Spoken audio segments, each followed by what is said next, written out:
A peaceful couple welcomes a quiet maid into their home, unaware she carries a powerful, unseen presence. From the moment she arrives, strange events unfold: money problems, accidents, tension, fear, and whispers in the night. When a relative warns that the maid may be spiritually connected to the chaos, the family ignores the signs until the truth begins to reveal itself in terrifying ways. If you love African folktales, mysterious house stories, and supernatural village legends, this video will keep you watching to the end. Don't forget, like, subscribe, share with someone who loves African storytelling. Chinedu and Amoka had always believed that a peaceful home was built on structure and shared responsibility. With 2 young children and demanding careers, the workload had begun to weigh on Amoka more than she admitted.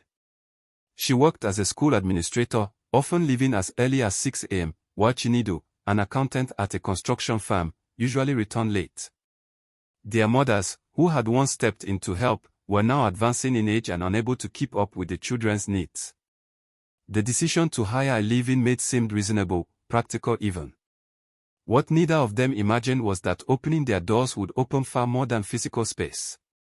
The agent, a stern woman named Mama Sod, arrived one Saturday morning with a young lady named Halima. She was slender, quiet, and respectful, her headscarf neatly tied and her eyes lowered in humility. She didn't speak unless spoken to and seemed eager to be useful. Amoka, relieved to finally have help, welcomed her warmly. Chinedu observed silently, his instincts neutral, nothing unusual stood out to him. The children, excited by the presence of a new face, danced around her with curiosity. Halima only smiled faintly and clutched the small travel bag she carried. By evening, she had already cleaned the kitchen, bathed the children, and arranged her small room beside the backyard. Amoka praised her quiet efficiency. There was a calmness about her, an almost eerie calm, that Amoka brushed off as shyness. As the family retired for the night, a wind blew unexpectedly strong, rattling the windows despite the clear sky. The lights flickered once before steadying. Chinedu glanced around briefly, shrugged it off, and turned back to his laptop. In another room, Halima sat on her bed in silence, eyes open in the darkness. The first few days unfolded with unusual smoothness. Halima woke before dawn to sweep, prepare the children's uniforms, and heat water for baths. Amoka, noticing the newfound ease in her mornings, thanked God for the blessing. She even called her sister, Ojeki, to boast about how peaceful things had become since the maid arrived. Ojeki asked a few questions about Halima's background, but Amoka, distracted with work tasks, didn't think much of it. Halima had come with references, after all, and the agent seemed reputable. On the 4th day, something small yet strange happened. Chinedu misplaced his car keys. He had placed them on the dining table the night before, like always. The morning turned frantic as he searched drawers, lifted couch cushions, and upturned laundry baskets. Amoka, irritated, insisted he must have moved them without remembering. Halima, quietly observing, walked into the children's room, then returned holding the keys. She said she found them under the bunk bed. Chinedu frowned, more confused than relieved. He had not entered that room since the previous morning. He brushed it aside and hurried out, attributing it to fatigue. That evening, as the family ate dinner, Amoka heard a dull thud from Halima's room. She knocked and opened the door to find the window shut but the curtain swaying like someone had just moved past it. Halima sat on the bed calmly folding clothes. "Did something fall?" Amoka asked. Halima merely shook her head. Amoka scanned the room, saw nothing out of place, and left, uneasy but unwilling to admit it. She told herself houses make noises. Yet as she walked away, she could not ignore the sudden coldness that had crept through the corridor. The weekend brought routine chores and grocery shopping. Chinedu drove to the market early with the children while Amoka stayed home to guide Halima through washing and ironing. Around mid-morning, Halima offered to help carry in a crate of drinks delivered to the gate. Amoka hesitated, those crates were heavy, but Halima assured her she could manage. As she bent to lift it, a sharp cracking sound echoed from the compound wall. The family's reserve generator corner suddenly shook as if struck from inside. Amoka froze, startled, and the crate slipped from Halima's hands, bottles crashing onto the pavement. Shards of glass scattered, slicing Halima's palm. Amoka rushed forward in panic, pressing a cloth to the wound. But Halima barely winced, her expression remained unevenly blank as blood trickled between her fingers. The gateman, Musa, who had witnessed the strange rumble near the wall, muttered prayers under his breath. "Madam, wall shake like something there inside," he said quietly in pidgin. Amoka dismissed him instantly. "It's probably a stray vibration from the neighbor's construction." Yet her eyes lingered on the spot longer than she intended. Later that afternoon, Chinedu returned to a tense atmosphere. The spilled crate was cleared, Halima's hand bandaged, and Amoka unusually quiet. When he asked what was wrong, she shrugged and insisted it was nothing. But as they sat in the living room with the children watching cartoons, a framed photograph of their wedding day slipped from the wall and crashed to the tiled floor. Everyone jumped. The nail was still fixed firmly to the wall, only the frame had come loose. Halima, who was passing by at that moment, paused but did not react. Her shadow lingered by the doorway a moment too long. Ojeki visited on Sunday afternoon with a plate of jollof rice and fried plantain. She noticed the unease in Amoka's eyes even before sitting down. As the children played outside, Ojeki lowered her voice and asked how the maid was adjusting. Amoka forced a smile and praised Halima's work ethic. But when Ojeki gently mentioned that some house helps come with baggage, spiritual or otherwise, Amoka stiffened. "Please don't start with that," she said. "Not everything is spiritual warfare."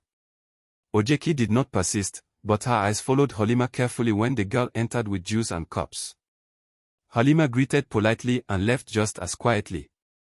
Something in her movement made Ojeki's stomach tighten, an uncanny quietness, almost as if she floated rather than walked. When Halima was out of earshot, Ojeki leaned close.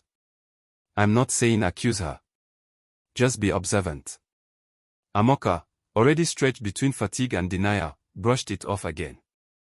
Still, the seed of doubt had been planted. That night, a storm gathered. The sky thundered without releasing rain. Chinedu slept heavily while Amoka tossed restlessly. Around midnight, she heard footsteps in the corridor. Soft, deliberate, not like the clumsy steps of her children.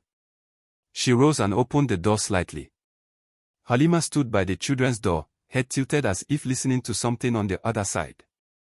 Amoka's breath caught in her throat. Before she could speak, Halima turned slowly and looked at her, not startled, not apologetic, just watching.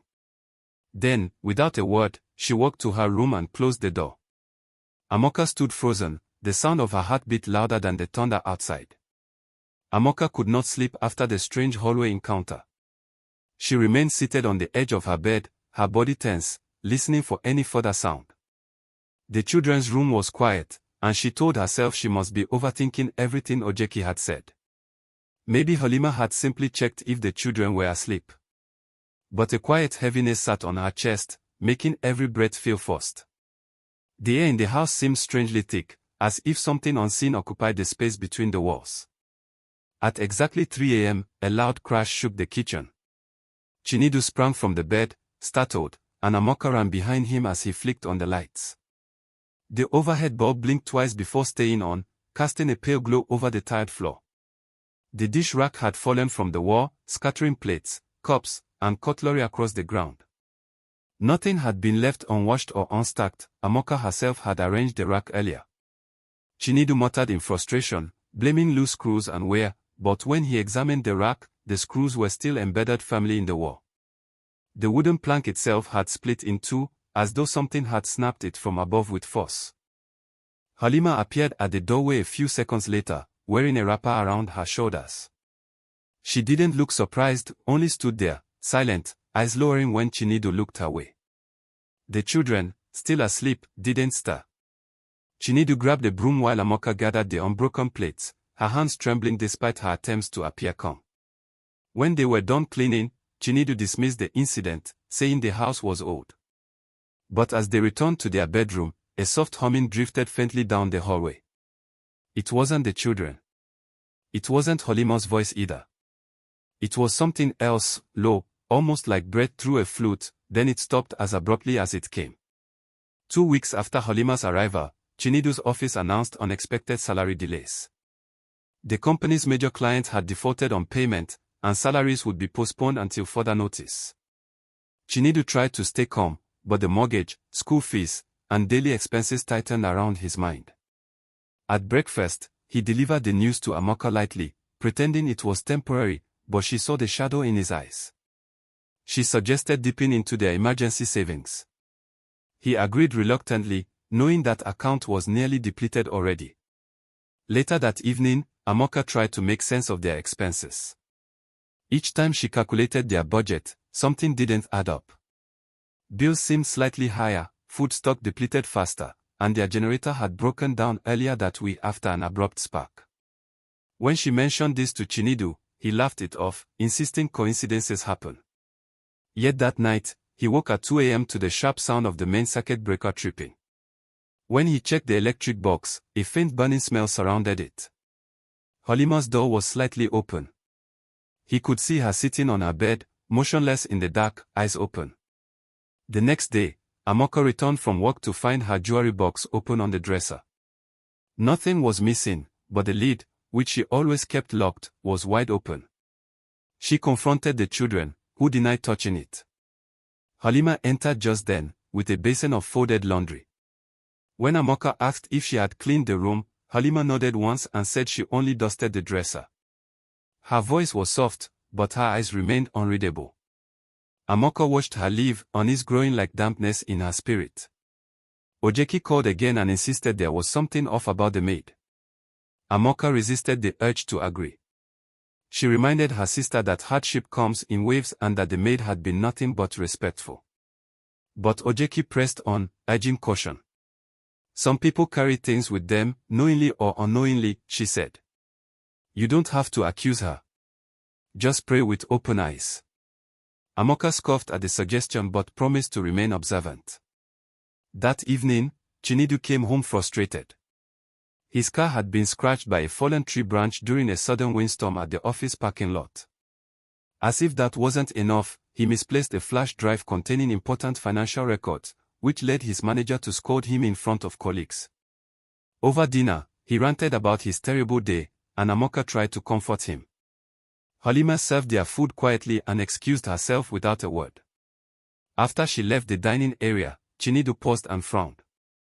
Have you noticed she's too quiet? He asked. Amoka, startled by his observation, deflected, maybe that's just her nature. Later that night, as they prepared for bed, Amoka mentioned the jewelry box incident. Chinedu sighed and said perhaps they should install security cameras indoors. He didn't accuse Halima directly, but his tone suggested an unspoken suspicion. Before sleeping, Amoka went to check on the children. As she entered the hallway, she found the corridor light off, though she distinctly remembered leaving it on. From Halima's room came a faint rustling, like someone moving cloth over the floor. She stood still for a moment, curiosity wrestling with caution, then quietly returned to her room. Sleep did not come easily. The children, Namdi and Zai, began to act strangely. One morning, Zai refused to enter the kitchen, claiming she saw a dark woman sitting on the floor the previous night, even though no one else had been awake. Amoka scolded her for making up stories, but Namdi, usually skeptical, admitted he had been having nightmares, dreams of someone touching his feet while he slept. When asked who, he only said, she doesn't talk, but she watches. Amoka dismissed it as childish imagination influenced by school stories or cartoons, but the discomfort wouldn't leave her. When she mentioned it to Halima while they cleaned the living room, Halima paused briefly. Children see things adults ignore, she said softly, not looking up. The statement startled Amoka, though she pretended not to hear it. Later, when she tried to recall the exact tone of Halima's voice, she realized with a chill that it had sounded almost knowing. That night, a power outage plunged the house into darkness. The generator, still unrepaired, remained useless. Chinedu lit candles while Amoka gathered the children in the sitting room. Halima remained in the shadows near the corridor, her face faintly illuminated by a single candle flame. As they sat quietly, the wind outside rose in a strange, swirling pattern. It wasn't strong enough to break branches, but it seemed to circle the house in pulses, like something breathing against the walls. A sudden knock, 3 slow taps echoed from the kitchen door leading to the backyard. Chinedu grabbed the torch and went to check, but when he opened the door, no one was there. Auntie Joy, Chinedu's older cousin, paid a surprise visit one Tuesday evening. She lived in the same city but rarely came unannounced. She arrived with a basket of food and her characteristic warm laughter. However, the moment she stepped inside, her expression shifted subtly, as if she had walked into a room with an unfamiliar scent. Amoka welcomed her and offered refreshment, while Halima greeted her politely from the hallway before retreating to the kitchen. As they chatted in the sitting room, Auntie Joy watched Halima's movements closely anytime she passed. At one point, she leaned toward Amoka and whispered, "How long has she been here?" Amoka sensed judgment and replied defensively, "Almost 3 weeks. She's been helpful." Auntie Joy didn't argue, but her eyes followed the shadows near the corridor. When Halima emerged to serve drinks, Auntie Joy's finger stiffened slightly around her cup. After dinner, Auntie Joy sat with Chinedu privately. She spoke calmly but firmly. "I don't want to alarm you, but something in this house feels unsettled. Since I stepped in, I felt a pressure at the back of my neck." Chinedu, already worn down by stress, exhaled slowly. "Everyone has been saying similar things. Do you think it's her?" Auntie Joy didn't answer directly. "Just stay spiritually alert," she said. "Sometimes what we welcome with kindness doesn't come alone." Before she left, she prayed briefly with Amoka, who felt both comforted and unsettled by the prayer's intensity. Halima stood at the corridor entrance watching, expression unreadable. As the door closed behind Auntie Joy, a light bulb near the dining area flickered twice before bursting with a sharp pop. The children screamed, and Halima turned away quietly, as though she had expected it. One afternoon, while folding laundry in Halima's room, Amoka noticed a faded scar running vertically down Halima's back as she bent slightly to adjust her wrapper. It was long, pale, and oddly shaped, like a symbol carved long ago. Amoka pretended not to notice, but the image refused to leave her mind. When Halima left the room, Amoka's eyes were drawn to a small leather pouch tucked under the bed. She didn't touch it but stared at it with a mix of fear and curiosity until Halima returned. That evening, Chinedu returned home late and exhausted. He slumped into the sofa and confessed that the company's financial crisis had worsened, 2 clients pulled out, and management was planning pay cuts. Amoka's heart sank. She asked if he thought hiring Halima had brought distraction, expense, or perhaps something worse. He hesitated, then shook his head. People face challenges. It doesn't mean someone caused them. Yet the doubt lingered behind his eyes. When the family went to bed, Halima sat on the floor of her room, legs folded beneath her, humming a low, rhythmic tone that rose and fell like waves. Outside her window, the mango tree at the compound's edge swayed though the night air was still. A soft tap-tap-tap sounded on the glass, but she didn't turn. In the children's room, Zoe whimpered in her sleep, and Namdi clutched his blanket tighter. Down the hall, a photo frame rattled slightly against the wall, though no one was awake to hear it. The household had grown quieter, not because peace had returned but because everyone was waiting for something to happen, though none of them could name it. Amoka found herself waking at odd hours, compelled to listen for sounds that shouldn't exist. On a Wednesday night, she stirred from sleep as though called by name. Chinedu slept soundly beside her, but an unexplained whisper coursed through the room like wind through a crack. She rose, stepped into the hallway, and instantly felt a chill. The corridor light flickered as though struggling with its own existence. She passed the children's room and paused. Inside, she heard Zoe murmuring to herself in sleep, but what unnerved her was Namdi's voice, soft, as if speaking to someone. His words were too muffled to understand. She pushed the door open gently. The room was dark except for the glow of the night lamp. Namdi sat upright on his bed, eyes open but distant. "Who are you talking to?" she whispered. He blinked twice, looked around in confusion, and said, "She was just here." Amoka didn't ask who.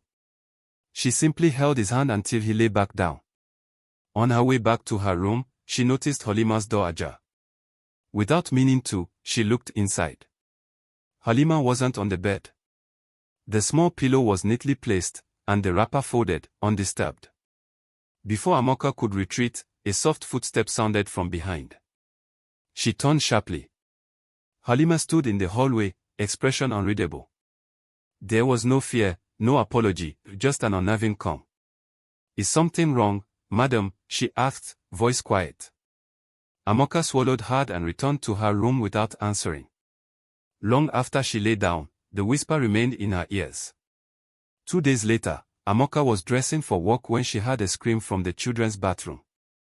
She dropped her brush and sprinted down the hall.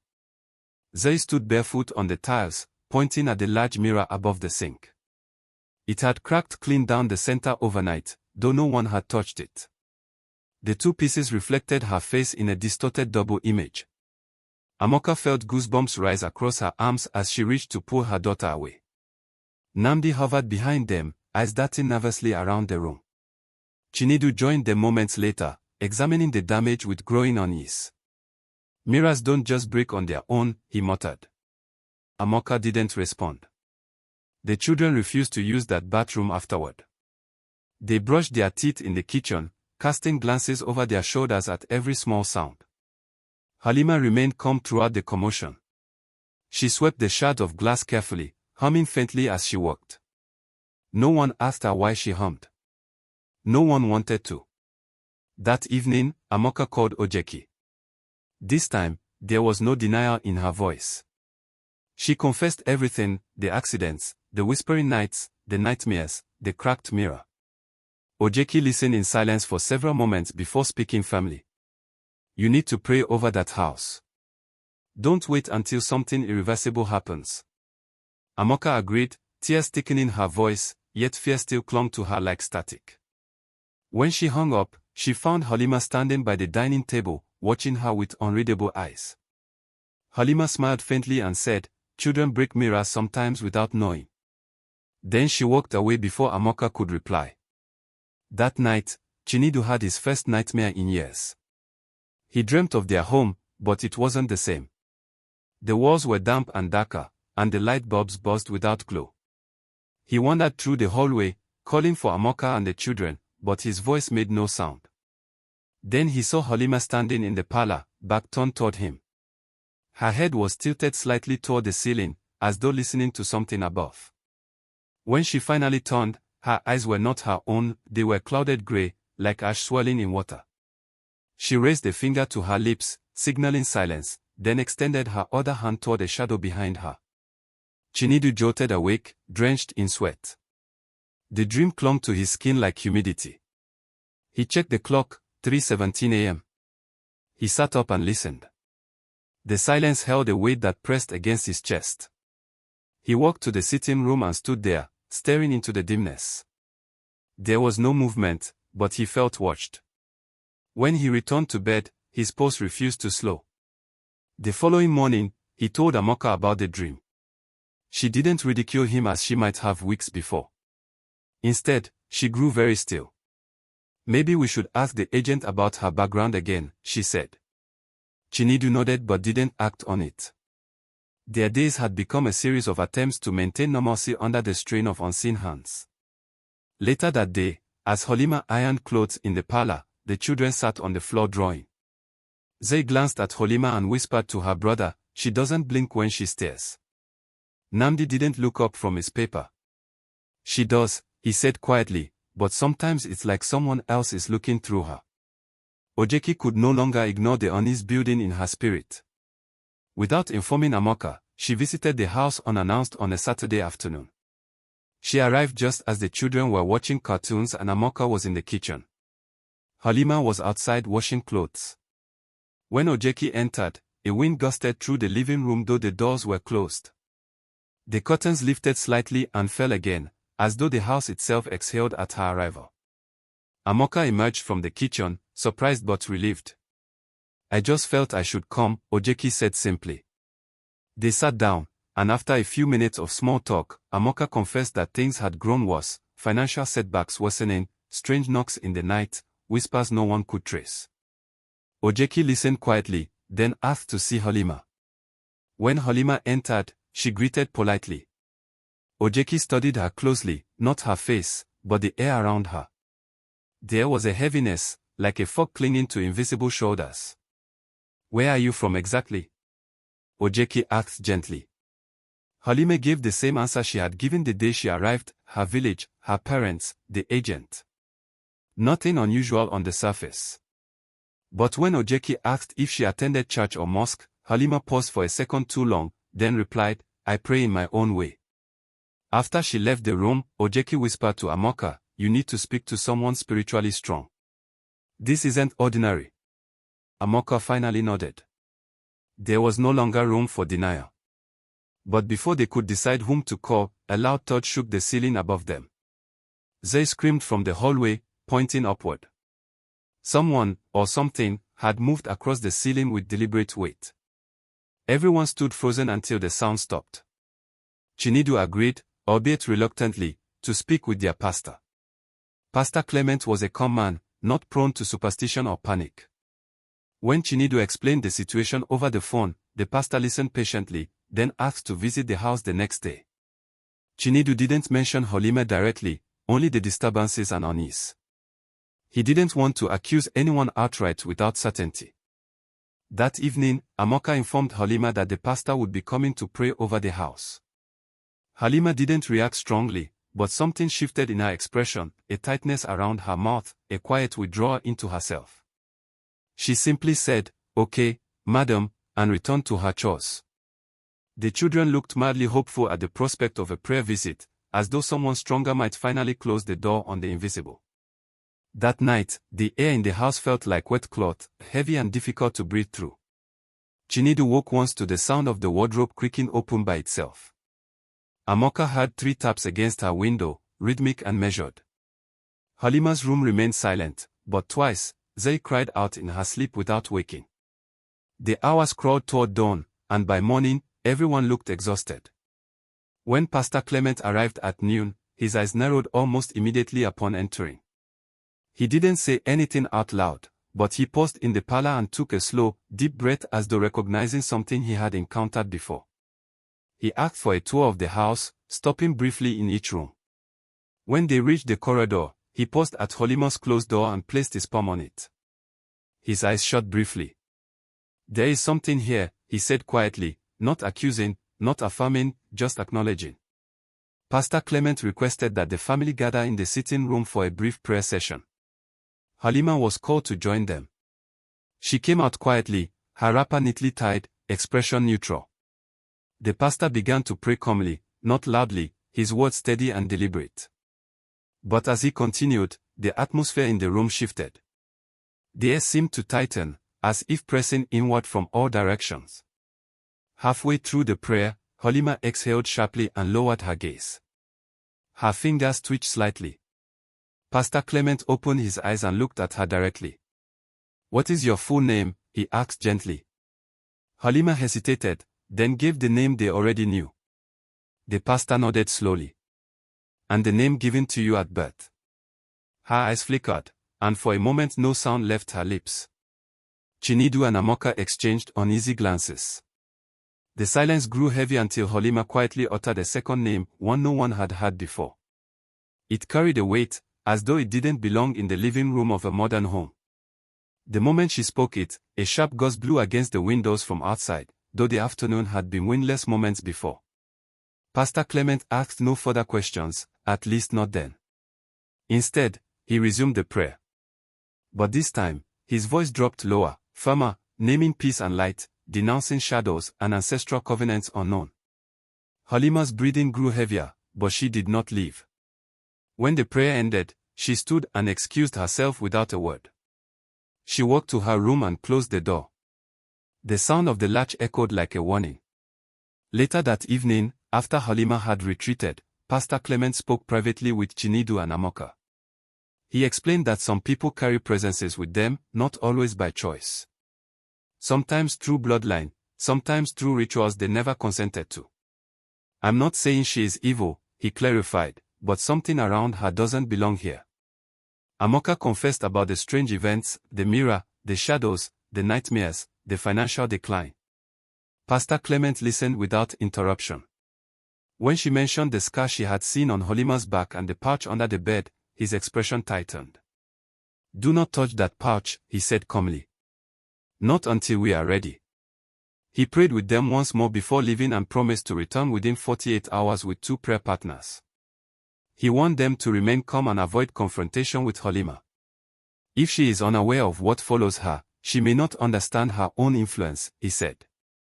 But the statement brought little comfort. That night, Amoka dreamed she was standing in a vast, silent marketplace at dusk. Stores were abandoned, yet footsteps echoed around her. A little girl stood far away, facing a well, her back turned.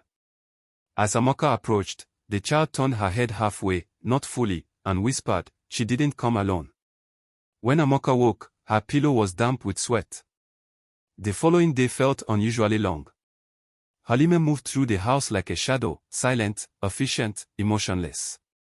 The children avoided her without being told. Chinedu went to work but returned early after another setback. A major contract collapsed unexpectedly, costing him a promised promotion. He didn't blame Halima aloud, but his silence spoke of a mind drawing lines he had once refused to see. Amoka avoided Halima's gaze as much as possible, speaking only when necessary. Yet around noon, she found Halima standing in the children's room, staring out the window. "Can I help you?" Amoka asked, startled. Halima blinked slowly, then said, "The children shouldn't sleep alone tonight." She left without waiting for a response. The remark chilled Amoka despite her attempts to rationalize it. At 7 p.m., a picture frame fell again from the wall, shattering. The children began to cry, and Chinedu's temper snapped. He demanded that Halima stay in her room until further notice. She obeyed, but not before saying, "Locking doors doesn't stop what was here before me." Her tone was not threatening, just factual. That night, the entire family slept in the master bedroom at Pastor Clement's suggestion. Around 2:40 a.m., the corridor light flickered on and off in rapid pulses, then went completely dark.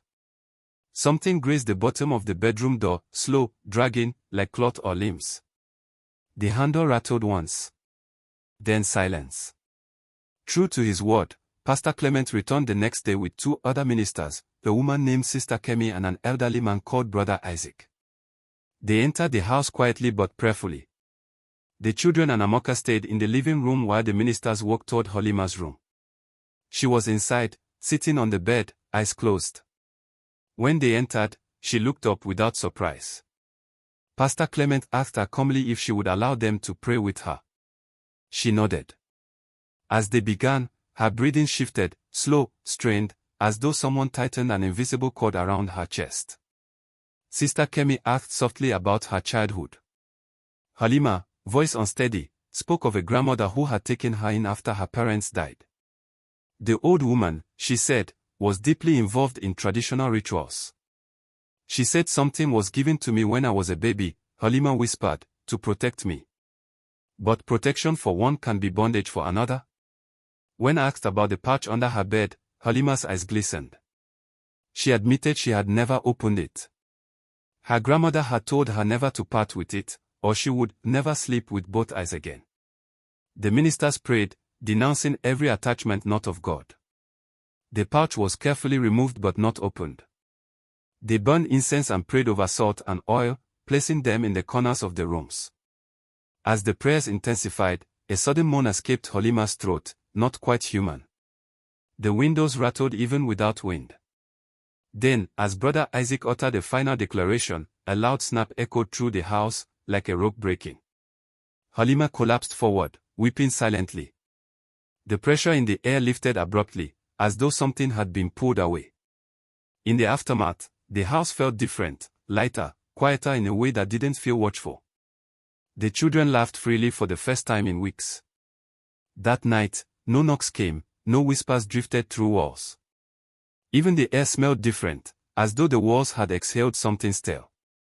Pastor Clement advised that Halima return to her village, not in anger, but for her own healing. She agreed, though she looked both relieved and frightened. Before leaving, she approached Amoka and Chinedu. "I didn't know it was hurting anyone," she said softly. "Things follow people who don't know how to send them away." The family, though still shaken, chose compassion. They gave her transport money and clothing. As she stepped outside, a gentle wind stirred the trees, not violent, not ominous. Just wind. She looked back once with eyes clearer than they had ever seen and then walked down the road. Over the next week, Chinedu received news that the salary delays had been resolved. A client who had withdrawn returned to the company. The children stopped having nightmares. The mirror stayed whole. No pictures fell. Yet at night, occasionally, Amoka would pause in the hallway, listening, just to be sure. Because peace, once shaken, teaches you to hear even the quietest sound.